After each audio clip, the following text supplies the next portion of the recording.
নমস্কার বন্ধুরা, কেমন আছো তোমরা সবাই? আশা করি তোমরা সবাই ভালো আছো। আমিও খুব ভালো আছি। তোমাদের সবাইকে রিতার রান্নাবান্না চ্যানেলে স্বাগতম।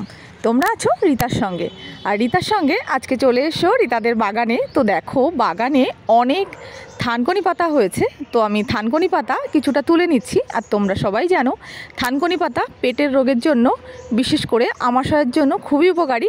তো আমি কতগুলো থানকুনি পাতা এখান থেকে তুলে নিচ্ছি।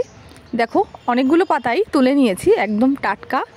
তো পাতাগুলো আমি ভালোভাবে ধুয়ে নেব। আজকে থানকুনি পাতা দিয়ে আর রুই মাছ দিয়ে আমি তোমাদের তরকারি করে দেখাবো। সকালে বাজারে গিয়ে একদম জ্যান্ত জ্যান্ত রুই মাছের বাচ্চা, মানে পোনা বলা চলে, 1 কিলো হয়নি, ছোট ছোট রুই। তো সেই মাছ কিনে নিয়ে এসেছি, থানকুনি পাতা দিয়ে রান্না করব তাই। তো প্রথমে বন্ধুরা মাছগুলো লবণ হলুদ দিয়ে ভালোভাবে মেখে নিলাম। এবার কড়াইতে তেল দিয়ে আমি মাছগুলো ভেজে নেব।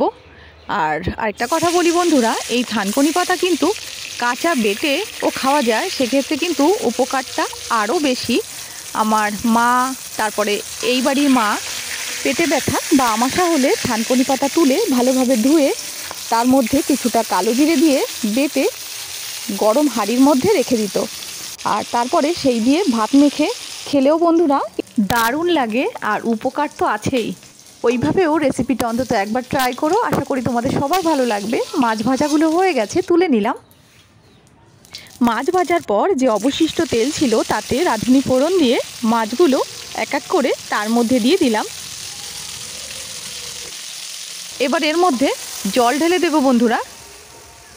যে কোনো শাকের তরকারি যদি ঝোলের উপর শাকটা দেওয়া হয় তাহলে কিন্তু শাকের তরকারির রঙটা আর স্বাদটা অনেক ভালো হয়। সমস্ত কিছু একবার মিশিয়ে নেব। 4-5টা কাঁচা লঙ্কা চিড়ে এবার এই ঝোলের মধ্যে দিয়ে দেব। ঝোলটা জাল উঠে গেছে। এখন আমি থানকুনি পাতাগুলো এর মধ্যে দিয়ে দেব। সমস্ত পাতাগুলো দিয়ে আরেকবার নাড়িয়ে চাড়িয়ে নেব। এবার একটা ঢাকনা দিয়ে ঢেকে দেব, যাতে খুব তাড়াতাড়ি জাল উঠে যায়। তো মাঝখানে ঢাকনাটা একবার উল্টে দেখে নেব, আর একবার নাড়িয়ে নেব। তো বন্ধুরা দেখো, পাতাগুলো অনেকটাই নরম হয়ে এসেছে বা সেদ্ধ হয়ে গেছে। তো আমি আরেকবার একটু ঢেকে দিচ্ছি, কারণ ঝোলটা আমি অল্প দিয়েছি। ঢেকে দিলে ঝোলটা একটু কম টানে। তো বন্ধুরা তরকারিটা হয়ে গেছে। এবার আমি আরেকবার একটু নাড়িয়ে চাড়িয়ে নামিয়ে নেব।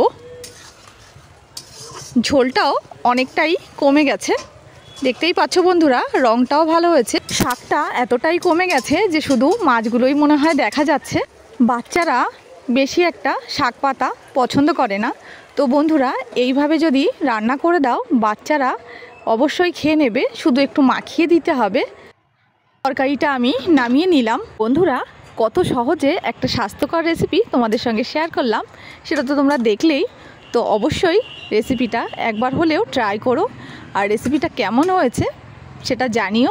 একটা লাইক করে দিও, আর আপনজনদের সঙ্গে শেয়ার করো। সমস্ত বন্ধুরা যারা এখনও সাবস্ক্রাইব না করে ভিডিওটা দেখছো, তারা সাবস্ক্রাইব করে এই বন্ধুর পাশে থেকো। সবাইকে অনেক অনেক ধন্যবাদ। সবাই অনেক ভালো থেকো, অনেক সুস্থ থেকো। তোমাদের সঙ্গে দেখা হচ্ছে আবার নতুন কোনো ভিডিওতে। টাটা।